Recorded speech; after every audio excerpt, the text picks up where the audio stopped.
Can this administration be doing more to bring these prices down, from your view?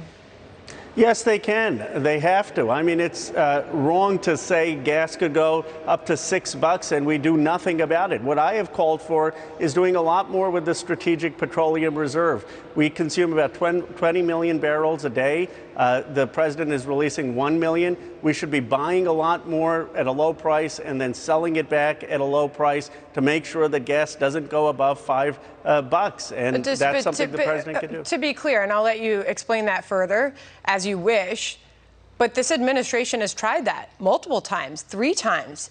And in each instance, it cut for just a moment, brings prices down, but they run right back up. So why do you see that as a solution? Well, it's a short-term solution in terms of the price went down 4 or 5% when they tried it, but they did it with 1 million barrels a day, and we consume 20 million barrels. So that's only about 5% of our consumption. They need to do it at a much bigger scale, and they need to do it with selling it back at a much larger quantity. And I think if they did that, they could stabilize prices for the short term, for 3 to 4 months. It also, by the way, puts a floor for production. So people will know that the government would be willing to buy stuff, and oil companies would be more likely to produce in case the price went down rapidly. Perhaps then the solution should be a more friendly rhetoric and environment for the fossil fuels, because you know, when you look back at the chart, Congressman, it isn't just that gas prices have run up since Inauguration Day. Gas prices have run up steadily since Election Day 2020, because this was a candidate, Joe Biden, that said that his goal was to bring an end to the fossil fuel industry. So wouldn't it just be a start to be a bit more friendly to the fossil fuel environment in this country so that they feel like taking on the risk to produce more oil and bring those prices down?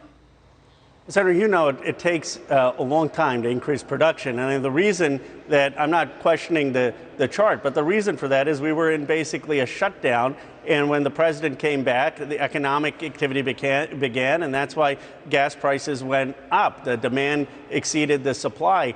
Look, I have been very critical of big oil companies. I have been critical of their profits, but I have said that in the short term we need an increase in production, and I think the president gets that. The question is, what policy is going to lower prices in the next 3 months? The oil companies themselves will tell you they can't do that. That's the role for the Strategic Petroleum Reserve. Okay.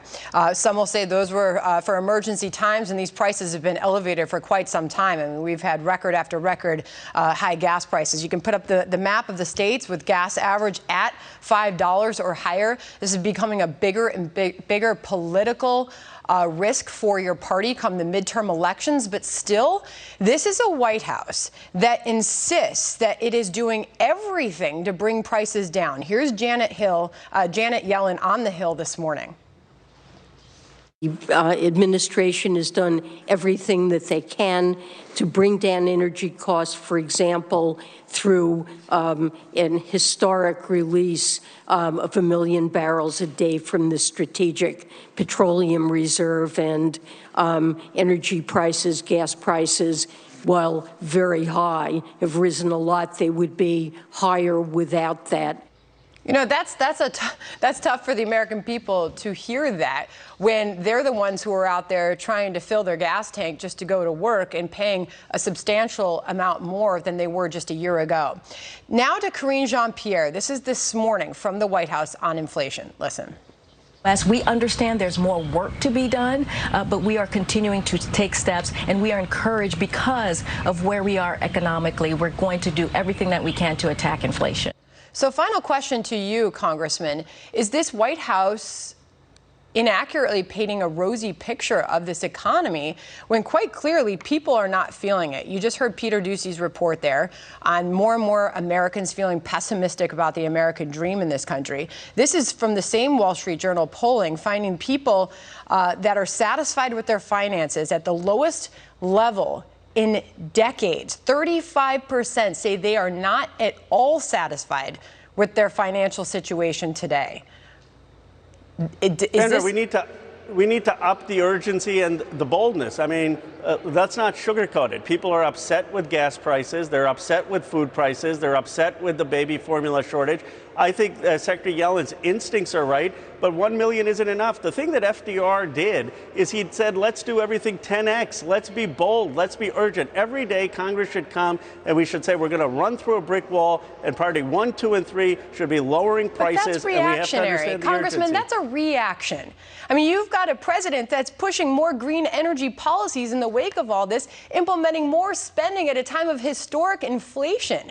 So why are you touting a reactionary response rather than something that will bring down prices in the big picture? We get that your party's pushing green energy, but there is not currently a replacement for the system right now. There has not been enough innovation around that industry. Well, Sandra, that's why we should support the innovation, and we should look, long-term investments in renewable energies diversifies energy sources and makes us more competitive than China. Every American should want that to happen. That creates less price volatility. But we also at the same time have to recognize that most people right now don't have electric cars. People are driving around in cars and they're paying too much at the pump.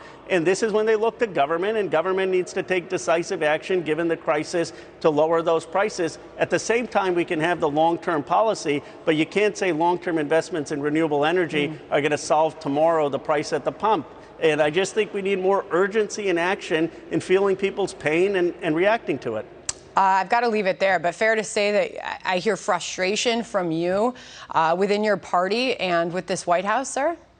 No, I wouldn't say that. I'm encouraging them to be bolder and to go out and meet the constituents. Look, a lot of my colleagues spent the last couple of weeks at home. We heard from constituents upset. I don't need polling to realize that people are upset on these issues. And on the American dream, let's bring production back to America. I mean, and create high-wage jobs again. Okay, Congressman, really appreciate you coming on the program. Hope to have you back soon. Thank you very much. Thank you. All right.